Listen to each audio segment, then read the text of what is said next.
eh bien avec nous, au gouvernement, et avec des parlementaires européens, eh bien nous, on lui interdira d'augmenter autant son salaire. Parce que j'étais il y a quelque temps sur un plateau télé, et on nous disait, oui, mais ils créent de l'emploi, c'est normal, ils méritent leur salaire. Carlos Tavares mérite ses 36 millions d'euros alors qu'il est en train de supprimer des emplois ici en France. Alors oui, nous protégerons les travailleurs. Nous mettrons les usines de France sous la protection de la République. Et le rôle de l'Europe, c'est de défendre les travailleurs, c'est de protéger nos usines. Eh bien nous, demain au Parlement européen, avec les candidates et candidats élus de la liste de la gauche unie pour le monde du travail, on défendra systématiquement le camp du travail.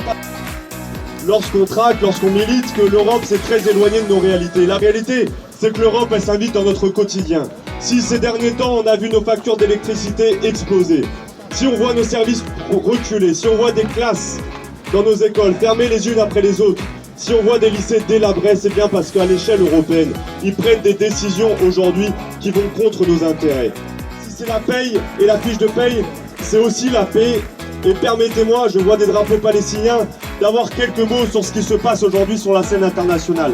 Bien évidemment, nous nous tenons aux côtés des peuples opprimés, agressés, auprès du peuple ukrainien, bien évidemment, auprès du peuple arménien.